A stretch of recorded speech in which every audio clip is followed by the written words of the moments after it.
വിലക്കപ്പെട്ട പ്രണയം ഭാഗം 69. അങ്ങനെ വീണ്ടും 2 ആഴ്ചത്തെ കാത്തിരിപ്പിന് ശേഷം എബി ആമിയെ മിന്നുകെട്ടി തൻ്റെ ജീവിതത്തിലേക്ക് സ്വീകരിക്കാൻ പോവുകയാണ്. ഔദ്യോഗികമായി വിവാഹത്തിൻ്റെ രജിസ്ട്രേഷൻ നടത്തുന്നതും ഇന്ന് തന്നെയാണ്. അന്ന് എബിയും ആമിയും ഒരുമിച്ച് നടന്നു പോയ അമ്പലത്തിൽ രാവിലെ തന്നെ തൊഴാൻ വന്നിരിക്കുകയാണ് ആമി. പ്രാർത്ഥനയിൽ മുഴുവൻ അവൻ മാത്രമായിരുന്നു അവളുടെ മനസ്സിൽ. നിറഞ്ഞ മനസ്സോടെയായിരുന്നു അമ്പലത്തിൽ നിന്ന് ഇറങ്ങിയത്. ഒറ്റയ്ക്കാണ് അങ്ങോട്ട് പോയത്. ബാക്കിയുള്ളവരൊക്കെ ഓരോ തിരക്കിലാണ്. റെൻറ്റിനെടുത്തിരിക്കുന്ന വീട്ടിൽ നിന്ന് ഏകദേശം 5 മിനിറ്റ് നടക്കാൻ മാത്രമാണ് അമ്പലത്തിലേക്കുള്ളത്. അതുകൊണ്ട് ഋഷിയെ ബുദ്ധിമുട്ടിക്കാതിരിക്കാൻ താൻ തന്നെ ഒറ്റയ്ക്ക് പോയിക്കോളാം എന്ന് പറഞ്ഞ് ഇറങ്ങിയിരിക്കുകയാണ് ആമി. അമ്പലത്തിൽ നിന്ന് പുറത്തേക്ക് ഇറങ്ങിയപ്പോൾ തന്നെ കണ്ടു ആൽമരത്തിൻ്റെ തറയിൽ തന്നെ കാത്തിരിക്കുന്നവനെ. അവനെ അവിടെ പ്രതീക്ഷിച്ചിരുന്നത് കൊണ്ട് തന്നെ ആമിയിൽ പ്രത്യേകിച്ച് അവനെ കണ്ടതിലുള്ള ഞെട്ടലൊന്നും ഉണ്ടായിരുന്നില്ല. അവൻ അരികിലേക്ക് നടന്നു വന്ന് ഇലച്ചീന്തിലെ പ്രസാദം അവന് നേരെ നീട്ടി. അതിന് അരികിലായിട്ടുള്ള കുങ്കുമത്തിൽ നിന്ന് മോതിരവിരലിൽ കുറച്ച് നുള്ളിയെടുത്ത് അവനത് അവളുടെ സിന്ദൂരരേഖയിലേക്ക് നീട്ടി വരച്ചു. അതിൽ നിന്ന് ചന്ദനമെടുത്ത് അവൾ അവനും തൊട്ടുകൊടുത്തു. വീട്ടിലേക്ക് ചെല്ല്, നിന്നെ കാണാൻ ഒരാൾ വന്നിട്ടുണ്ട്. അവൻ പറയുന്നത് കേട്ടതും ആമി അവനെ സംശയത്തോടെ നോക്കി. എന്നെ കാണാനോ? ആര്? അതെന്തായാലും ഞാനിപ്പോൾ പറയുന്നില്ല, വാ, ഞാൻ വീട്ടിലേക്കാക്കി തരാം. അത് പറഞ്ഞ് അവൻ അവളുമായി വീട്ടിലേക്ക് പോയി. അവളുടെ വീടിന് മുന്നിൽ ഇറക്കിക്കൊടുത്ത് അകത്തേക്ക് കയറാതെ അവൻ തിരികെ പോയിരുന്നു. അവൻ ആരുടെ കാര്യമാണ് പറയുന്നത് എന്നാലോചിച്ച് സംശയത്തോടെയാണ് അവൾ അകത്തേക്ക് കയറിയത്. പക്ഷേ അകത്തേക്ക് നടന്നപ്പോൾ തന്നെ വീടിന് മുന്നിൽ തന്നെ നിൽക്കുന്ന ആളെ കണ്ടതും അവളുടെ കണ്ണുകളൊന്ന് വിടർന്നു പോയി. പവിയേട്ടാ എന്ന് വിളിച്ച് അവൾ അവൻ്റെ അടുത്തേക്ക് ഓടിയെത്തി. ഓടാതെ നടന്നു വാ. എപ്പോൾ വന്നു? അവൻ്റെ അടുത്തേക്ക് എത്തിയപ്പോൾ തന്നെ അവൾ ആകാംക്ഷ അടക്കാനാവാത്ത രീതിയിൽ അവനോട് ചോദിച്ചു. ഇന്നലെ വരെ ലീവ് തരുന്നില്ലായിരുന്നു. ഒരു കണക്കിന് വൈകുന്നേരമായപ്പോൾ കാല് പിടിച്ച് ചോദിച്ച് 2 ദിവസത്തെ ലീവ് കിട്ടി.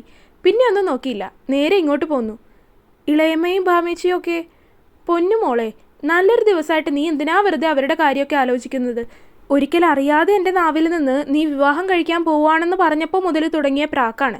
അതൊക്കെ നികൃഷ്ട ജന്മങ്ങളാണ് മോളെ. അതുങ്ങളെക്കുറിച്ചൊന്നും ആലോചിക്കാതെ നല്ലത് മാത്രം ചിന്തിക്ക്. അവൻ അവളെ കളിയായി ഒന്ന് തള്ളിക്കൊണ്ട് പറഞ്ഞതും ആമി ഒന്ന് പുഞ്ചിരിച്ചു. താലികെട്ട് സമയത്ത് പവൻ എത്താൻ കഴിഞ്ഞില്ലായിരുന്നു. ലീവ് കിട്ടിയില്ല. ഇതിലും വരില്ലെന്നായിരുന്നു പറഞ്ഞിരുന്നത്. പക്ഷേ എങ്ങനെയോ ലീവ് കിട്ടി ഇങ്ങോട്ട് എത്താൻ സാധിച്ചു. പിന്നീട് അധികം വൈകാൻ നിന്നില്ല. അമ്പലത്തിൽ നിന്ന് തിരികെ എത്തുമ്പോൾ തന്നെ മേക്കപ്പ് ആർട്ടിസ്റ്റ് വീട്ടിലെത്തിയിട്ടുണ്ടായിരുന്നു. ഭക്ഷണം കഴിച്ച് വേഗം തന്നെ മേക്കപ്പ് ചെയ്യാനിരുന്നു. 11:30 മണിക്കാണ് വിവാഹത്തിൻ്റെ കുർബാന. 9:30 മനസ്സമ്മതം. സമയം വളരെ പരിമിതമായതുകൊണ്ട് വേഗം ചെയ്യണമായിരുന്നു. താലികെട്ടിനൊരുക്കിയ അതേ മേക്കപ്പ് ആർട്ടിസ്റ്റ് തന്നെയാണ് വന്നിരിക്കുന്നത്. ആമി പറഞ്ഞു കൊടുക്കുന്നതിനനുസരിച്ച് വളരെ ലൈറ്റായിട്ടായിരുന്നു മേക്കപ്പ് ചെയ്തിരുന്നത്. വെള്ള നിറത്തിലെ വളരെ മിനിമലായ ഗൗണിലും ഓർണമെൻറ്റ്സിലും ആമി സുന്ദരിയായിട്ടൊരുങ്ങി. വേഗം ആവട്ടെ, എബിയൊക്കെ പള്ളിയിലെത്തി, നമുക്കും വേഗം ഇറങ്ങണം. ഋഷി പറഞ്ഞതും പിന്നെ അധികം സമയം പാഴാക്കാതെ ഒന്ന് പ്രാർത്ഥിച്ച് എല്ലാവരുടെയും അനുഗ്രഹം വാങ്ങി എല്ലാവരും പള്ളിയിലേക്ക് തിരിച്ചു. കാറ് പള്ളിയുടെ കോമ്പൗണ്ടിലേക്ക് കയറിയപ്പോൾ തന്നെ കറുത്ത സ്യൂട്ടും കോട്ടും ഒക്കെ ഇട്ട് നിൽക്കുന്ന എബിയെ ആമി കണ്ടിരുന്നു. വല്ലാത്തൊരു ഭംഗി പോലെ തോന്നി അവൾക്ക് അവനെ ആ വേഷത്തിൽ കണ്ടപ്പോൾ.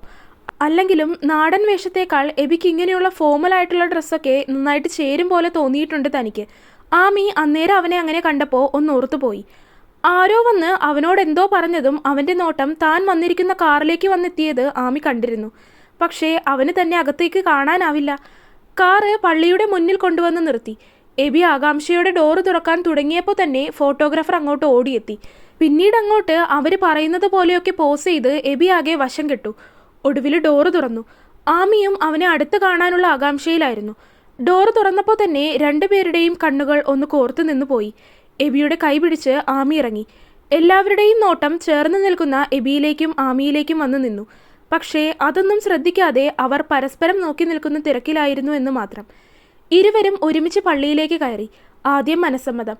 അതിന് 2 പേരും മോതിരം പരസ്പരം കൈമാറി. ശേഷം വിവാഹം. അച്ഛൻ പറയുന്നതൊക്കെ ഏറ്റുചൊല്ലിയും പ്രാർത്ഥനകളൊക്കെ കാണാതെ പഠിച്ചിട്ടും ഒക്കെ ഉണ്ടായിരുന്നു ആമി. മുട്ടുകുത്തി നിന്ന് അവൻ്റെ കൈകളാലുള്ള മിന്ന് ആമി സന്തോഷത്തോടെ സ്വീകരിച്ചു.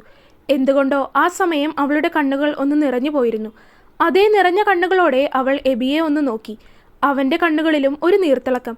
എങ്കിലും അവൻ ഒന്നുമില്ല എന്ന പോലെ അവളെ നോക്കി ഒന്ന് കണ്ണടച്ച് കാണിച്ചു. പള്ളിയിലെ ചടങ്ങുകളും എല്ലാവരും ഒത്തൊരുമിച്ചുള്ള ഫോട്ടോ എടുപ്പും ഒക്കെ കഴിഞ്ഞപ്പോഴേക്കും പുറത്ത് ഹംബിൾ സ്പൈസസിൻ്റെ ഉടമയുടെ വിവാഹം ചിത്രീകരിക്കാൻ ക്യാമറയുമായി കുറേ മീഡിയ എത്തി.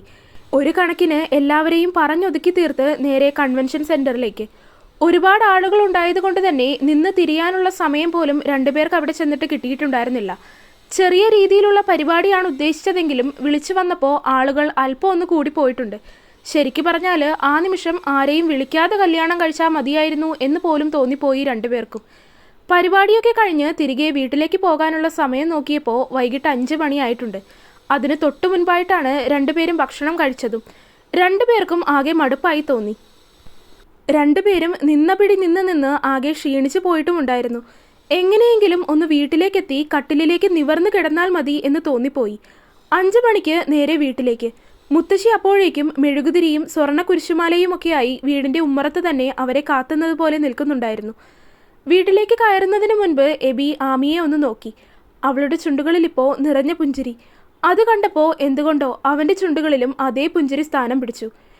എൻ്റെ കുഞ്ഞുങ്ങൾ രണ്ടുപേരും നന്നായി വരും എന്ന് പറഞ്ഞ് പ്രാർത്ഥനയോടെ അനുഗ്രഹിച്ച് രണ്ടുപേരുടെയും നെറ്റിയിൽ കുരിശു വരച്ചുകൊണ്ട് മുത്തശ്ശി ആ കുരിശുമാല ആമിയുടെ കഴുത്തിലേക്ക് ഇട്ടുകൊടുത്തു. കയ്യിലുണ്ടായിരുന്ന കത്തിച്ച മെഴുകുതിരി ആമിയുടെ കൈകളിലേക്ക് കൊടുത്തു. അതുമായി ഇരുവരും ഒരുമിച്ചകത്തേക്ക് കയറി. മെഴുകുതിരി രൂപക്കൂടിൻ്റെ മുന്നിൽ വെച്ച് പ്രാർത്ഥിച്ചു. പിന്നെ മധുരം കൊടുത്തു. ഏറ്റവും അടുത്ത കുറച്ച് ബന്ധുക്കളൊക്കെ വന്ന് ആമിയെ പരിചയപ്പെട്ടു. എബി ഓരോരുത്തരെയും അവൾക്ക് പറഞ്ഞു കൊടുക്കുകയും ചെയ്തു. ഒടുവിൽ നീങ്ങി മാറി നിൽക്കുന്ന ചെറിയ മമ്മിയെയും രണ്ടുപേരും കണ്ടിരുന്നു. മുൻപുള്ളതുപോലെ പത്രാസ് കാണിച്ചുള്ള നിൽപ്പൊന്നുമല്ല അത്. അനീറ്റയും ജസ്റ്റിനും ഇപ്പോൾ തിരിഞ്ഞു നോക്കാറില്ല.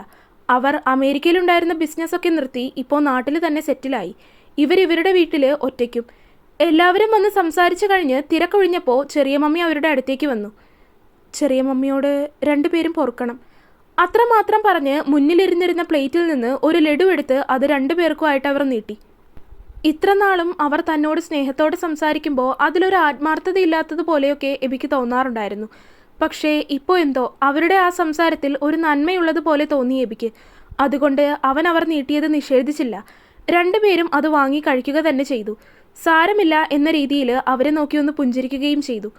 വീട്ടിൽ വന്നപ്പോഴും അവിടെയും തിരക്ക് തന്നെയായിരുന്നു. ഒടുവിൽ എങ്ങനെയോ പറഞ്ഞ് സമ്മതിപ്പിച്ച് മുത്തശ്ശി എബിയെയും ആമിയെയും മുകളിലെ മുറിയിലേക്ക് പറഞ്ഞു വിട്ടു.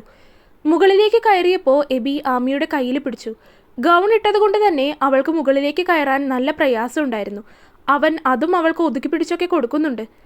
അതല്ലാട്ടോ, ഇതാ മുറി. മുകളിലേക്കെത്തി ആമി കിടന്നിരുന്ന മുറി കാണിച്ച് തൻ്റെ മുറിയിലേക്ക് നോക്കിക്കൊണ്ട് എബി പറഞ്ഞു. ഓ, എനിക്കറിയില്ലായിരുന്നു. അവൻ പറയുന്നത് കേട്ടതും ആമി അവനെ നോക്കി പരിഭവിച്ചു. കയ്യിലായി പിടിച്ചിരുന്ന ബൊക്കയും മന്ത്രകോടിയും ഒക്കെ മേശമേലേക്ക് വെച്ചു. എനിക്കിതൊക്കെ ആകെ കൂടി ചൊറിയുന്നു. ആമി ആകെ ഇറിറ്റേറ്റ് ആവുന്നത് പോലെ പറഞ്ഞു. എബി അപ്പോഴേക്കും കോട്ടയ്ക്ക് ഊരിക്കഴിഞ്ഞ് കട്ടിലിൽ നിവർന്നു കിടന്നു. നീയോ അതൊക്കെ ഊരിക്കളഞ്ഞു കിടക്ക്, വാ, എൻ്റെ അടുത്ത് സ്ഥലമുണ്ട്. എബി അവളെ കളിയാക്കുന്നത് പോലെ തൻ്റെ അരികിലായിട്ടുള്ള കട്ടിലിലെ സ്ഥലത്തേക്ക് തട്ടിക്കൊണ്ട് പറഞ്ഞു. ഇച്ചായ, കളിക്കല്ലേ, വന്നേ, ഇതൊക്കെ ഒന്ന് ഊരാൻ ഹെൽപ്പ് ചെയ്. ആമി പറഞ്ഞതും എബി കട്ടിലിൽ നിന്ന് എഴുന്നേറ്റു. ഡ്രസ്സിംഗ് ടേബിളിൻ്റെ സൈഡിലുള്ള കണ്ണാടിയുടെ മുന്നിൽ അവളെ ഇരുത്തി. ആദ്യം തന്നെ അവൻ അവളെ മുഴുവനായിട്ടൊന്ന് നോക്കി, ഇതെവിടെ നിന്ന് തുടങ്ങണം എന്ന രീതിയിൽ. പിന്നെ തലയിലുള്ള സാധന സാമഗ്രികളൊക്കെ ഊരിയെടുക്കാൻ തുടങ്ങി. വെയിലഴിച്ചെടുക്കാൻ എബി നന്നായിട്ട് തന്നെ പാടുപെട്ടു. ഒടുക്കം ഒരുപാട് നേരത്തെ പരിശ്രമത്തിനൊടുവിൽ മുടിയൊക്കെ അതിൻ്റെ പഴയ സ്ഥിതിയിലെത്തി. അവൻ അഴിക്കുന്ന നേരം കൊണ്ട് കയ്യിലുണ്ടായിരുന്ന വളയും മോതിരവും മാലയും കമ്മലും ഒക്കെ ആമി അഴിച്ചെടുത്തിരുന്നു. മുടി അഴിച്ചു കഴിഞ്ഞപ്പോൾ തന്നെ അവൾക്ക് പകുതി ആശ്വാസം കിട്ടിയതുപോലെയായി. ഒരു കണക്കിന് മുടിയൊക്കെ അഴിച്ചു കഴിഞ്ഞതും അവളുടെ തലയിൽ താടി കുത്തി നിന്നുകൊണ്ട് കണ്ണാടിയിലൂടെ അവൻ അവളെ ഒന്ന് നോക്കി. മറ്റൊരാഭരണങ്ങളുമില്ല. കഴുത്തിൽ താൻ കെട്ടിയ മിന്നു മാത്രം. ചെറിയ മിന്നാണ്, ചെറിയ മാലയും. ആ മാല അവളുടെ നെഞ്ച് വരെ ഉണ്ടാവില്ല. അതിങ്ങനെ കഴുത്തിൽ അങ്ങനെ ഒട്ടിച്ചേർന്ന് കിടക്കുന്നത് കാണാൻ നല്ല ഭംഗിയുണ്ടായിരുന്നു. മിന്നെങ്ങനെയുണ്ട്? എനിക്കിഷ്ടപ്പെട്ടു. എനിക്ക് താലിയേക്കാൾ ഇഷ്ടപ്പെട്ടത് ഇതാണ്. നല്ല സിമ്പിളായിട്ടുണ്ട്. ഇതും അതും ഒക്കെ മാറി മാറിയിടാം, എല്ലാം എൻ്റേത് തന്നെയല്ലേ. എബി അവളുടെ കവിളിലൊന്ന് കുത്തി. ദേ ഇച്ചായ, കവിളിനിങ്ങനെ കുത്തുമ്പോൾ എനിക്ക് നോവുന്നുണ്ട് കേട്ടോ. അവൾ കണ്ണാടിയിലൂടെ അവനെ നോക്കി മുഖം വീർപ്പിച്ചു. നിന്റെ കവിള് കാണാൻ നല്ല ഭംഗിയാ, അതുകൊണ്ടല്ലേ. സോപ്പ് വേണ്ട. ആമി കസേരയിൽ നിന്ന് എഴുന്നേറ്റു. അതിന് കഴിഞ്ഞില്ലല്ലോ, ഇവിടെ ഇരിക്ക്, ഡ്രസ്സൊക്കെ മാറണ്ടേ. എബി കാര്യമായിട്ടാണ് അവളോട് ചോദിക്കാൻ ഉദ്ദേശിച്ചതെങ്കിലും പറഞ്ഞു വന്നപ്പോൾ അവൻ്റെ മുഖത്തെ കള്ളച്ചിരി അവൻ്റെ മനസ്സിലിരിപ്പ് കാണിച്ചു കൊടുത്തു. ദേ, വേഷം കെട്ടല്ലേ ചായ. ആമി അവൻ്റെ കയ്യിൽ പെടാതെ നീങ്ങി നിന്നു. കുളിക്കാനുള്ള ഡ്രസ്സൊക്കെ എടുത്ത് ഫ്രഷ് ആവാൻ കയറി. കുളിച്ചു കഴിഞ്ഞ് എബി വാങ്ങിക്കൊടുത്ത ഒരു സ്ലീവ്ലെസ് ഡ്രസ്സൊക്കെ ഇട്ടാണ് ആമി ഇറങ്ങിയത്. കുളിയൊക്കെ കഴിഞ്ഞിറങ്ങി വരുമ്പോൾ മുറിയിൽ നോക്കിയപ്പോൾ എബിയെ കാണുന്നില്ല. വാതിലാണെങ്കിൽ അടഞ്ഞു കിടക്കുന്നുമുണ്ട്. അവൻ ചിലപ്പോൾ പുറത്തേക്ക് പോയി കാണും എന്ന് ആമിക്ക് തോന്നി. കുളിച്ചു കഴിഞ്ഞപ്പോൾ ഉണ്ടായിരുന്ന ക്ഷീണമൊക്കെ പോയതുപോലെ തോന്നി. കണ്ണാടിയുടെ മുന്നിൽ വന്ന് നിന്ന് സ്കിൻ കെയർ ഒക്കെ ചെയ്തു. ശേഷം പെട്ടിയിൽ നിന്ന് സിന്ദൂരം എടുത്ത് നെറ്റിയിൽ തൊട്ടു. സിന്ദൂരം തൊട്ട് കഴിഞ്ഞപ്പോൾ തന്നെ കാണാൻ എന്തോ ഒരു ഭംഗി പോലെ അവൾക്ക് സ്വയം തോന്നി. കണ്ണാടിയിലേക്ക് നോക്കി തന്നെ പുഞ്ചിരിച്ചു നിൽക്കുന്ന സമയത്താണ് ഡോർ അടയുന്ന ശബ്ദം അവൾ കേൾക്കുന്നത്. തിരിഞ്ഞു നോക്കിയപ്പോൾ കള്ളച്ചിരിയോടെ ഡോറടച്ച് അതിലേക്ക് ചാരി നിൽക്കുകയാണ് അവൻ. അപ്പുറത്തെ മുറിയിൽ പോയി കുളിച്ചു കഴിഞ്ഞ് വന്നിരിക്കുകയാണ്. ആമി പെട്ടെന്ന് തന്നെ അവനിൽ നിന്ന് നോട്ടം മാറ്റിക്കളഞ്ഞു. പിന്നെ അവന് തിരിഞ്ഞു നോക്കാനേ പോയില്ല. എങ്കിലും അവൻ തൻ്റെ അടുത്തേക്ക് വരുന്നത് അവൾക്ക് അറിയാനാകുന്നുണ്ടായിരുന്നു. പിന്നിലൂടെ അവൻ വന്ന് കെട്ടിപ്പിടിക്കും എന്നാണ് അവൾ കരുതിയത്. പക്ഷേ അവൻ അവളെ എടുത്തുയർത്തി നേരെ കട്ടിലിലേക്കിട്ടു. അത് സ്വപ്നത്തിൽ കൂടി പ്രതീക്ഷിക്കാത്ത കാര്യമായതുകൊണ്ട് തന്നെ ആമി നല്ല രീതിയിലൊന്ന് പേടിച്ചു പോയിരുന്നു. പേടിയോടെ അവൾ കണ്ണുകൾ ഇറക്കി അടച്ചു. ഒരു നിമിഷത്തിന് ശേഷം കണ്ണു തുറന്നു നോക്കിയപ്പോൾ കാണുന്നത് തൻ്റെ നേരെ തന്നെ നോക്കി നിൽക്കുന്ന എബിയെയാണ്. അവൾ അവനെ ഒന്ന് കൂർപ്പിച്ചു നോക്കി. കൊല്ലുവോ എന്നെ? ആമി അവൻ്റെ തോളിൽ ഒന്ന് കൈമുറക്കി. കൊല്ലും, സ്നേഹിച്ചു കൊല്ലും. എബി അവളുമായി ഒന്നുരുണ്ടു. അവൻ അവളുടെ മുകളിലും അവൾ അവൻ്റെ താഴെയുമായിട്ട് വന്നു.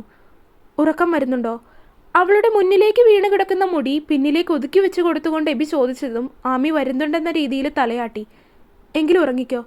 അവളെ വെറുതെ കൂടുതൽ ബുദ്ധിമുട്ടിക്കാൻ നിൽക്കാതെ അവൻ അവളെ ഇറക്കി കിടത്തി തൻ്റെ നെഞ്ചിലേക്ക് ചേർത്ത് കിടത്തി.